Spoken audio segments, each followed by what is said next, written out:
Today, we're seeing incredible advances in climate science and technology, right? Yes. But do you think it's possible to get those innovations to people everywhere to address global warming where it's most needed? I believe it is, but it's prioritized differently depending on where you're at. Yes and no. Yes, in the sense that it is possible for that to happen. No, it has to be very deliberate. And to Sarah's point, unless we prioritize that, then we're going to end up with a situation where then technologies remain where they are. Basically, sounds like it's a long way to go. So let's talk about how we can get there.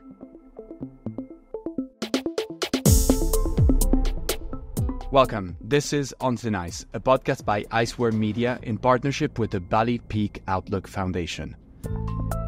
We bring together explorers, scientists, and innovators to look at what can actually be done right now to accelerate the transition to a more sustainable way of living. I'm Paolo Bosonin, and I'm excited to welcome our guests today who share impressive backgrounds with a series of records and firsts between the two of them. Here's one example. The sound you're hearing is the wind at the top of Mount Everest when Saray Khumalo reached the summit in 2019. She has since made history by becoming the first Black woman to complete the so-called 7 summits.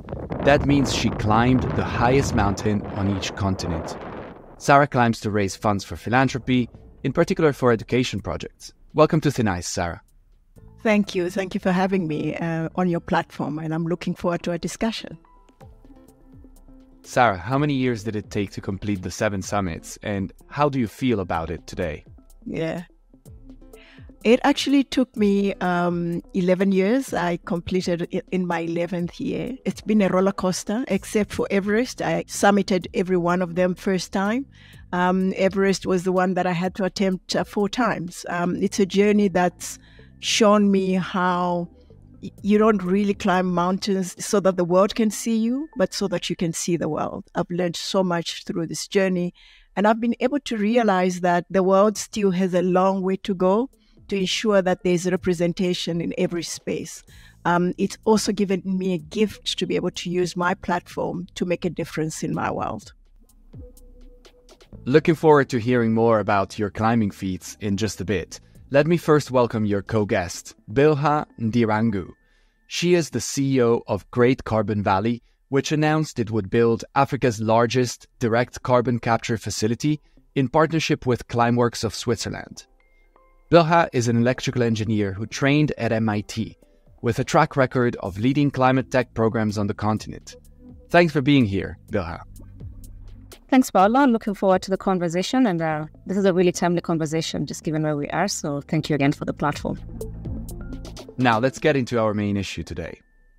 Climate technologies are advancing at record pace, but that isn't helping most people around the world in a significant way, especially in developing nations. Both of you are somehow trying to change that, and I'd like to ask, why did you decide to make climate a priority in your respective career? And was there a light bulb moment you recall, or was it more of a gradual thing? Yeah, I think for me, it wasn't something that I started on the onset with, but I've been to places, mountains that are so remote but pristine. As humans, we can be deliberate and intentional in leaving only our footprint. And I've been to places where it's the opposite. It's made me realize, sadly, even if I look at Kilimanjaro, the ice at the top, the glacier at the top is extinct. What can I do to contribute to making sure that the next generation is able to witness that, at least as much as I can? So the ability to do my small bit in that respect. It's not something that I started with. As you may know, my focus has been education, but I've grown into it because you can't hike and not see the impact that we as humans actually have on our environment. And that's conscientized me to talking about it, whether it's on Camp 4. I'm not going to clean the whole of Everest, but I can make sure that I don't contribute to it. And that's really been my focus. Bilha, how about you? I think it was a gradual realization and sort of came to it from a couple of different fronts. So I've spent my career doing a lot of other things, but one thing I've always been very conscious about has been the idea of how we develop Africa and how we get Africa to get ahead economically. How do we empower young people and give them jobs? We are the youngest continent. And so that's sort of like a background around a lot of the work that I have done.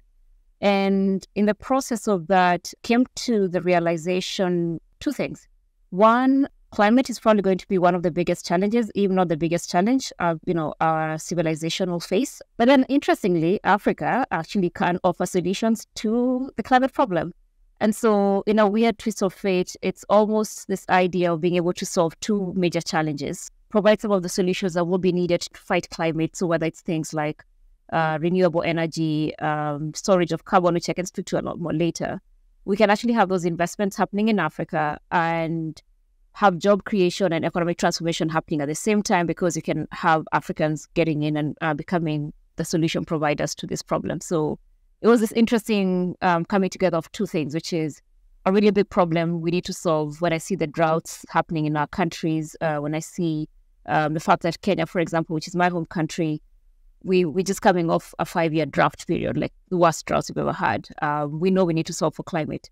Then when I combine that with the fact that we can create employment and improve economic transformation, I think it's a win-win situation in an interesting way. Well, Africa is a particularly interesting example because the continent only creates about 4% of global emissions, but it's facing disastrous consequences from rising temperatures. As you said, there have been droughts in plains and deserts and deadly landslides and flash floods for mountain communities. You both mentioned some of those issues, but Sarah, can you tell us more about the concrete manifestations of climate change that you see when you climb up mountains? I think the biggest thing is, if I were to go to the continent, is the glacier that I mentioned on Kilimanjaro. I've seen pictorial evidence of people touching the glacier on the summit. But now you really have to walk a little bit further to go and touch it. And it's very much reduced from the first time I summited Kilimanjaro in 2012.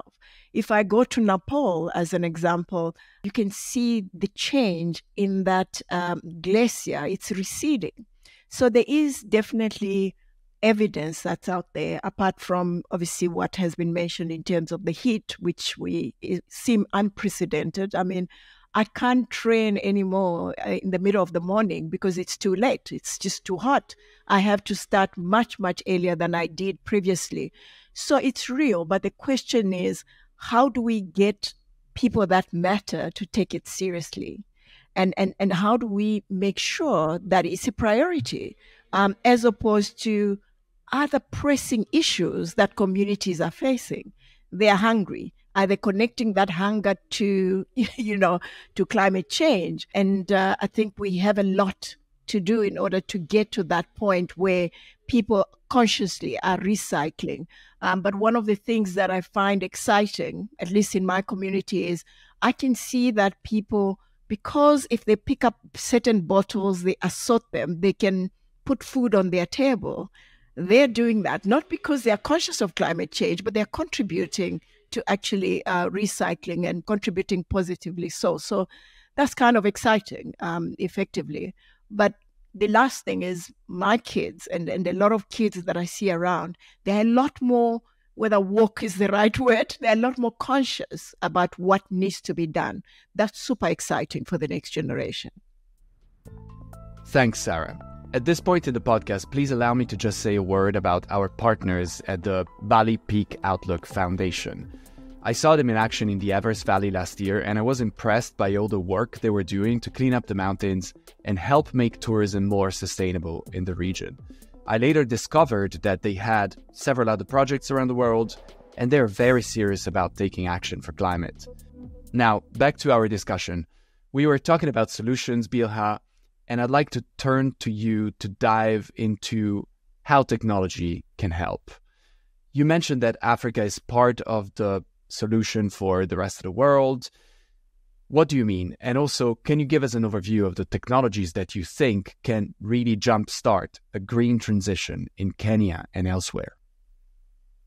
I'll break it down into three things or three different categories. So one, we think about what's causing climate change is, of course, the release of greenhouse gases into the atmosphere. And so we need to do a couple of things: reduce or completely stop emitting greenhouse gases, which of course means changing how the way we consume and manufacture and travel. So there's interesting technologies, we can speak to that. Then, of course, secondly, there is, for the carbon that's already been emitted, is there a way to take it back, either remove it from the atmosphere, and we can speak a little bit to that. And then thirdly, of course, there are processes that will definitely, we have to keep doing, and we cannot stop doing them, for at least in the immediate future. So again, how do we take that carbon and capture it? And maybe now relating to your question around how then Africa can play a role in it.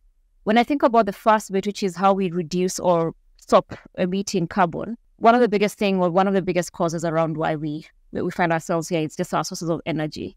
Lots of fossil fueled energy, electricity that's coming from all sorts of fossilized sources. So you begin to think about how do we get into a renewable energy transformation. So things around solar, wind, hydropower, geothermal. These are things that Africa has in abundance. So again, beginning to think about what technologies, and they're already there, but how do we scale up solar development? How do we scale up geothermal development in some of the countries? So that's one piece around the energy question. The second piece is now how we remove carbon from the air. A few technologies there that are interesting. One is not so complicated. It's what we call biochar. And so that's taking waste biomass and burning it under controlled substance, under controlled heat. And in a way, it retains the carbon, and the carbon can be stored in the soil for over 100 years. There are other interesting things like enhanced rock weathering, which is taking rocks and crushing them and spreading them out. And hopefully that allows us to sequester carbon in that basalt. But I think for me now, what's really exciting, which is what we're working on, and is very much at the cutting edge of capture, is direct air capture. And that's essentially taking carbon, from the atmosphere and storing it underground. So currently a very new technology. Really the only place it's being done on a commercial scale is in Iceland. So Climeworks has a plant there in collaboration with Cubfix, and Cubfix is a company that stores carbon underground. What's interesting is that a couple of things that you need for that to happen. You need geothermal heat, and you need certain kinds of rocks that allow you to store carbon underground, which you happen to have in some African countries, Kenya in particular. And so that's part of what we're trying to, take advantage of. So we have this idea of we can utilize renewable energy to capture the carbon, and we can take the carbon and store it underground. And hopefully and the thing is, once you store it underground, it can be stored there for, essentially permanently. So thousands of years. So again, it's maybe the closing remark on this is these different technologies we can utilize. We need to use all of them, because I think right now we're at a place where things are very dire. And when it comes to DAC, or direct air capture, as you just explained, it's still a very new technology. As of today, it's also a very controversial technology because the quantity of carbon we are actually removing from the air is tiny. It's very, very small. So critics say it's greenwashing, also because big companies are buying carbon offsets based on this technology, but they are paying for the removal of CO2 that, in truth, at least for the moment, is still there. It's in the atmosphere. So some researchers say big companies, instead of reducing their emissions, are just buying a license to pollute. How do you respond to that? Yes, that definitely comes to play. And I think whatever the reason that companies may be doing this, I think is one question. But that's an argument that probably would have made sense a few years ago if we had stopped emitting as much as we have. The problem is we've gotten to the place where we've already emitted way too much carbon into the atmosphere, such that even if we reduce our emissions to zero and everyone stopped traveling and we completely stopped using fossil fuels, we already have too much carbon in the air that needs to be removed for us to meet our net zero, targets. And so the way to think about this is, one, we need to do everything possible to stop emitting. So we need to force the development, or we need to drive the development of renewable energy. Companies that are not green in their methodologies or in their processes need to make sure they get green. So I think everything that needs to be done should be done as far as reducing emissions. But there's still several gigatons of carbon that are already out there. So we need to make sure that we bring them back. And then as to the question as to why companies should be paying for this, I think it's also important to recognize that this is a new technology, as you said. It will require investments to make sure that we know how it works and we get more and more people investing into it. And so it helps to actually have companies look at it and say, you know what, we'll pay forward, we'll pay for the development of this technology. Just like how solar was very expensive in the early days and over time has increasingly become cheaper. I do see direct air capture becoming one of the big technologies that we utilize in the future, but we have to invest in it. And so anyone that's looking to invest in it, I think is a welcome conversation. Of course, we need to be careful around the greenwashing and not using this as an excuse to keep a meeting. Sarah, do you have any thoughts on that? Not my area of expertise, but when I listen to Bilha, I actually agree, because when any new technology comes in, you need the corporates with money to invest in it. They may have different intentions in the beginning, but over time, you can start policing that until you get to a point where you have the optimal solution. So I believe that more so now than ever before, carbon footprint is being taken a lot more seriously, not to where it should be, but a lot better than a few years ago. So basically, I think what you're both saying is this is a necessary first step to start moving towards where we will need to be. And there are other things the two of you agree on, I believe. For instance, you both say that education in Africa is key to unlocking a climate transition. You both lead several projects in this space. So how do you think we should go about training the next generation of climate leaders? Sarah, maybe you want to take that first? Yeah, so I believe education is an equalizer. I believe that our generation has an opportunity to ensure that the next generation of Africans are leading the world. I mean, we have the youngest population in the world. And through education, it's no longer just about English and maths and languages and being able to write. I believe that we should weave in important issues such as climate change that we're talking about as part of the curriculum, so that it's not something new that people learn about as adults, but something that is a given, that they are aware of, and it's part of life. It's part of how we live. Because many times, if you look at companies, when they're selling something, they go through the kids, and the kids sort of push the parents. And I think that is important for ministries of education to ensure that climate conversation is actually embedded. Which is not the case today, right? No, not always.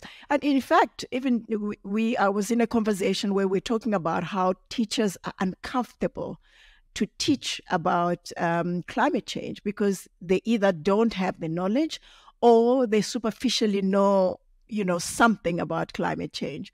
Maybe that's also another place that it needs to go. Every educator that is actually sent to school needs to have knowledge of climate change, some of the solutions that Bilha is working on and is talking about. Needs to actually be embedded in our curriculum, irrespective of which country and where it is. Bilha, what's your take on that? Well, completely agree with Sarah. It's one of those things where the problem, in a sense, supersedes. We have all these people that have been trained over time, and now all of a sudden we have this massive problem that we have to solve.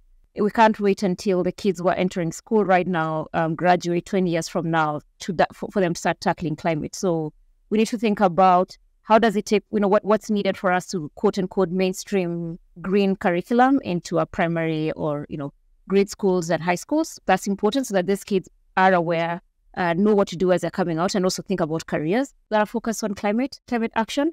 But then there's a question around what happens today, like what are the policies that we need to make? Can we say that all our policymakers are well aware about climate? Can we say that kids going into university know about what climate careers they can take up? People that want to shift their careers into climate, or even executives. So, when I think about some of the programs that we're running, so I co-founded a nonprofit called Jacob's Ladder, and one of the big things we're looking at is exactly this, which is how do you think about workforce development for the green economy? And one of the things that we're finding is that you'll talk to mid-career professionals and they'll say, we need to make our company green, but where do we even start? We don't understand anything about carbon markets. We don't know. We just know there's something called, climate. So I think it's one of those urgent problems that anyone that's thinking about education at whatever level needs to think about how to incorporate climate. And the thing is, it needs to become something that is embedded across multiple things. So it cannot just be climate activists who talk about climate. We need to think about what is the nexus of health and climate, the nexus of architecture and climate. So again, looking at how we embed that kind of thinking across multiple sectors is also important. So yes, long answer to say that we need to train everyone. Bilha, I'm excited about what you're saying. I think one of the things that corporates and companies understand the positive or negative effect on their bottom line.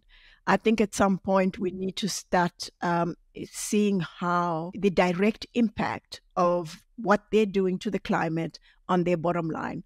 I think that will make sure that it's prioritized and it's talked about around the table. That's how everyone is talking about being inclusive, because it's now unfashionable not to be inclusive, right?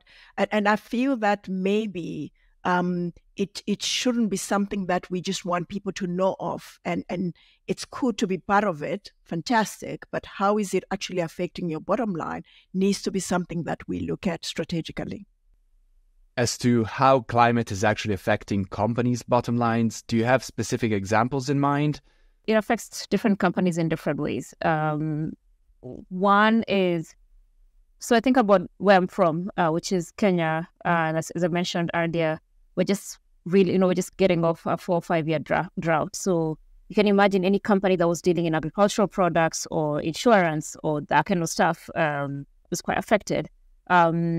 If we do get to a place where people's salaries are not good enough and they have to spend more money on adaptation or adapting to the effects of climate, having to spend a lot more money on food, then again, it begins to affect how much money they can spend on other things.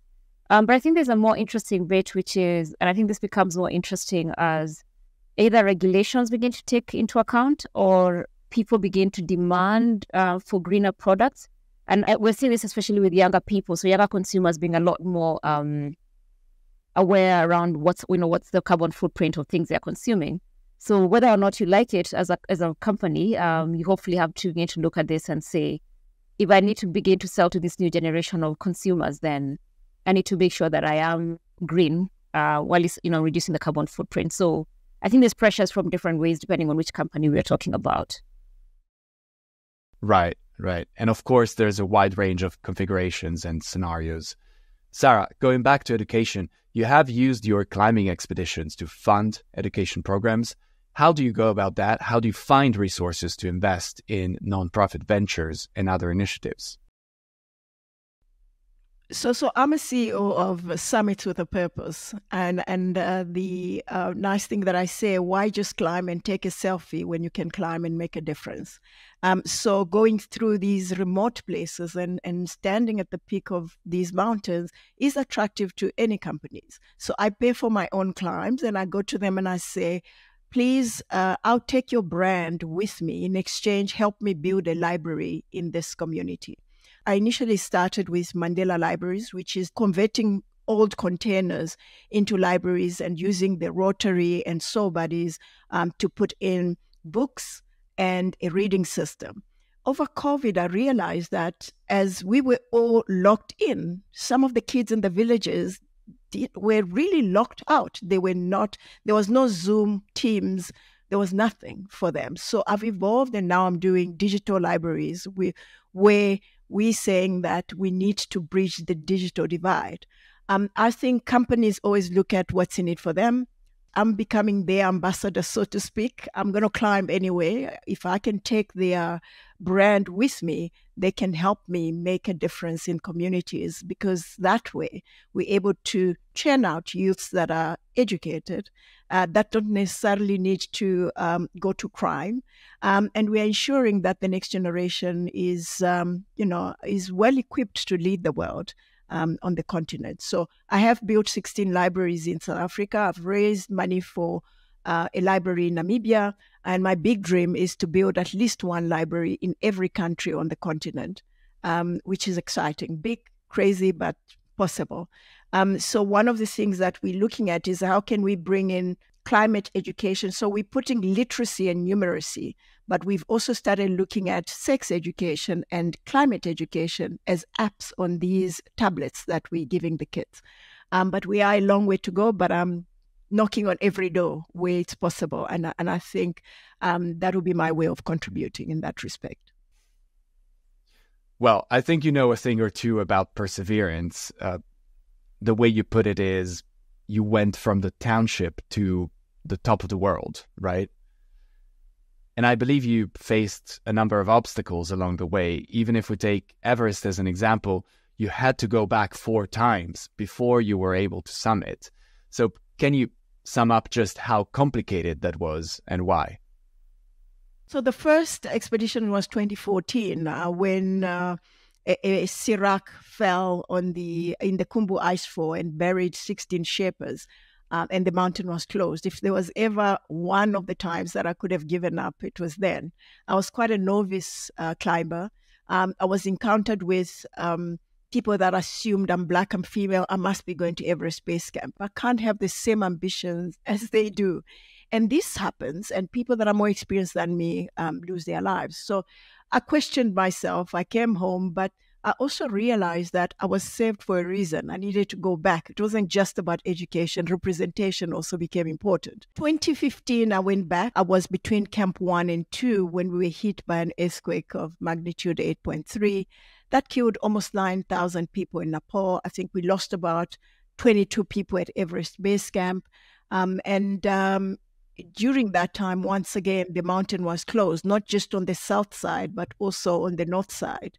And I remember just coming back home to more people that were excited about me doing this, saying, maybe this is not for us. The real people are dying, as if we didn't know that. But nonetheless, I decided to go back in 2017. In 2017, I went all the way up to the South Summit, and the winds and the weather was just bad. We didn't pick a good weather window. And coming down to Camp 4 to try and sit it out so that the winds can subside, I lost consciousness in the death zone. And they really thought I was going to die. My Sherpa couldn't help me because he wasn't doing well himself. He went to Camp 4, got other Sherpas. They took me to Camp 4, and they found that our tent had been blown off by the winds. So they put me in a makeshift tent. The next day, they came to pick me up. And I remember just waking up and them being surprised that I was alive, And I looked at Everest so close and yet so far. I walked down to Camp 2, was airlifted, and inside I had given up. But I still trained. And in 2019, I went back. I did a lot of things differently. I went with a smaller team. I bought my own weather report. So it wasn't just about the leader said we are going, it's a good weather window. I also checked it out. I also changed a few things. I wasn't anxious about the summit. I knew that the summit can be evasive even when you're so close, even when you can see it. So I celebrated getting to Camp 1, getting to Camp 2 until on the 16th of May, someone like me was able to step on top of the world. Very emotional. But one of the things that is memorable is I looking around and seeing the clouds beneath me. And I remember just thinking about my mother who always used to say, the sky is the limit. And how wrong she was, because I was standing above the clouds. And I use that for young kids, especially that are of the same background as me, to say just because that's what we can see, what we've seen around our community and our families doesn't mean that's where our limit is. We have unlimited potential. And I'm excited to see an Africa, next generation, that has unlimited potential and it's possible. If I can do it from nowhere, so can we all. I think you've said before that the sky is just a stepping stone. Is that right? It is indeed. It is indeed the stepping stone. Just before we move on to the last part of our chat, how did you decide to climb all those peaks, and why was it so important for you to complete the 7 summits? Yeah. I say I'm an accidental mountaineer because when I did Kilimanjaro as a bucket list item, we raised money for a home that's in Benoni. It's an orphanage that looks after street kids. every month we would ask our colleagues to give us money so that we can take these kids for interview etiquette, for hike to a restaurant. And people would be, there's donor fatigue. They see you coming, they pretend to be busy. And when we said we're going to Kili, we're going to share the experience, they gave us enough money. We built an outdoor gym worth about 200,000 rand, converted a room into a library. And when we were handing over, one of the kids in the home said to me, "Do you really come from the township?" And I remember looking at her and laughing because I thought it was a question of, can you swim? We have this joke, Black people can't swim. So I laughed and she says, no, people like us don't do things like this. So it's the European and American exchange students that come to their orphanage. When they leave, they are the ones that do things like this. Now that bothered me because I was on this journey of finding my purpose, because I looked at, am I doing enough to show my two sons that help comes from within before they looked elsewhere, that no one is coming to save us? And so I decided I'll climb the 7 highest peaks on every continent, showing the world that I can, my kids can, people like me can do anything, but use it to change the narrative for the next generation through education. Because the difference between me and that young girl is that somebody invested in my education, and that's why I'm passionate about it. Wow, that's very inspiring to hear. And that's also a good segue into my next question to you, Bilha. Speaking of investment, that's definitely a big obstacle to Africa's climate innovation. Africa had just under $7 billion invested in startups. Compare that to $300 billion that the US and Europe combined received. That's according to some analysts. Bilha, do you think that investment can be increased in Africa, and how do you do that as a business leader? Yes, and yes, it can and should be. Of course, there are different reasons why it doesn't happen. One is just a lack of knowledge, or people just don't think of Africa as a place to do investments. Of course, there's a perceived risk and other things that come with people thinking about investing in Africa. I think for climate, it might be a bit different. And part of the narrative we've been trying to work on and shifting is we need to invest or we need to deploy climate solutions in the best geographical places for this to happen. And Africa just happens to be one of those places, partly because the thing that will drive a lot of climate solutions is going to be energy. So we need renewable energy. Africa happens to be the best place from a renewable energy perspective, just thinking about the amount of sun and wind and other things that we have. And so to the extent that we can shift the narrative, and then secondly, the other things, including talent, we are the youngest continent, and soon we'll probably be the only continent that's actually getting younger, where else all the continents are getting older. And so there's going to be a question around how do we make sure that whatever investments are being put towards climate have the right talent to go with it. So as a business leader, part of my role has been to actually work on shifting that narrative. So speaking with potential investors, with owners of technology, and working with governments to say, what will it take for us to create a conducive environment for investments to come to this side of the world, which I think a lot of African governments are starting to do. But secondly, working with technology owners to convince them that this might be the best place to deploy their technologies. If we begin to see some initial investments and people begin to see some real projects being built. So for example, I'm quite excited about our partnership with Climeworks. Hopefully that will shift the tenor a bit, because now people will begin to think about Africa as a destination for their investments as opposed to something that's theoretical. So there's a lot of work that needs to get done. I don't think it's an obvious answer that we will shift the investments overnight, but climate action is still in the very early stages. We haven't gotten to the place where any one technology is fully entrenched and is only being done in certain countries. So we're at an inflection point where we can actually make different choices in terms of where do those investments go, how do we better distribute those investments. And I think if Africa positions herself as an investment destination of choice rather than a victim, which I guess has been the narrative before, hopefully before things become very entrenched, we might see some investments happening in Africa, and then hopefully it becomes normal for people to think about Africa as a place to do climate investments. So again, lots of different things that need to get done, but it's possible. Well, it sounds like you're working on it. Yes. As for carbon capture and some other nascent technologies, one thing I'd like to understand is, do you see a risk of putting a lot of capital and resources into projects that may not keep their promise in the end, and you may end up burning just a lot of capital. There is a risk, but I think there's also the risk of doing nothing, which I think is a bigger risk. So the way I think about technology is, or investments into new frontiers, the thinking is put in the money that's needed, and some things will work really, really well. Some will work just okay, and some will not work at all. So yeah, so I think it needs to be measured risk. So we're not saying let's just throw all the money at everything. Of course, it's measured risk, working with really smart people to figure these things out. We're optimistic that we are putting our money, at least investments, in things that will work. So my last question is, what is your next big thing? What is your next big project?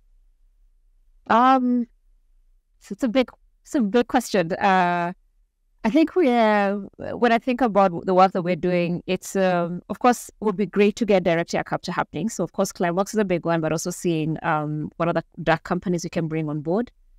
But I think for me, what's also the other thing that's really interesting is starting to look at things around carbon utilization. So I'm quite passionate about synthetic aviation fuels out of carbon dioxide rather than, having to dig it up from the ground. So things are a little bit more cutting edge, but might actually have a significant impact in the future. So I think some of these, again, newer technologies that are utilizing carbon, creating jobs, creating new ways of doing things. I'm seeing some technologies around how we infuse carbon dioxide into cement or concrete. As I said, synthetic aviation fuels are important for me. Shipping fuels by using carbon dioxide rather than how we, using fossil fuels. It would be great for us to bring some of these technologies to Africa and getting them developed here, and hopefully shifting or shaping how we travel and the energy that we use. So I think it would be great to see that coming to bear. It's interesting you mentioned sustainable fuels, because we did an episode of the podcast just about that with an Icelandic energy entrepreneur and with the superstar climber Alex Honnold. So I'd encourage you and all of our listeners to go check it out and listen to it if you haven't already. Sarah, what is your next big goal? And what's above those clouds in the sky this time? What are you going to reach next? I'm going to do the last degree skiing to the North Pole. So after Everest, I skied to the South Pole. I'm doing what is called the Explorer Grand Slam, which only 73 people to date in the world have done. And all that using summits with a purpose, raising money to build libraries. And I'm hoping that I do the 54, some people say it's 55 countries on the continent, libraries. And I'm doing that using other people. So I take groups of women and men up Kilimanjaro, and together we're going to create a small impact on the continent through education. So I'm excited about that. It sounds like a big challenge, but certainly a very exciting one. Do you have any closing thoughts? Well, for me, it's the climate challenge is not only for a few people or certain people that are in the field. We are all responsible. And I think if you are listening, you can do something about it. I can do something about it. And as a collective, we have the solution. Fully echoing what Sarah has said, and maybe just adding on to that is Africa has an important role to play in the climate fight. And I think the more people are aware of this, and this is both within Africa and globally, we begin to think about what are the things that Africa brings to the table, whether it's its talent, renewable energy, geological conditions. The world will be at a better place in terms of being able to fight climate if we include all the resources available, including Africa. Well, we certainly all need hope and some optimism to face the challenges ahead. And I could speak with both of you for much longer, but unfortunately we have to wrap up. We're running out of time. Thanks both for sharing all these insights. I learned a lot from both of you today, and I'm sure our listeners will also be inspired and hopefully walk away with a better understanding of some of the issues we just discussed. As this episode comes to a close, I'd just like to thank our great production team. On Thin Ice has original music by Nadir Kasim. Our script editor and editorial advisor is Dave Vetter. And crucially, credit goes to our partners at the Bali Peak Outlook Foundation for supporting this podcast. The foundation, as I said, is very serious about defending mountains around the world from the impact of climate change and excessive tourism. Check out their website to see what they're doing in the Himalayas and in other places. On Thin Ice is a production by Iceware Media. We have some amazing episodes lined up, so make sure to hit the subscribe button and download our shows. Please also give us a review on Apple, Spotify, YouTube, or wherever you get your podcasts. See you next time. For now, goodbye.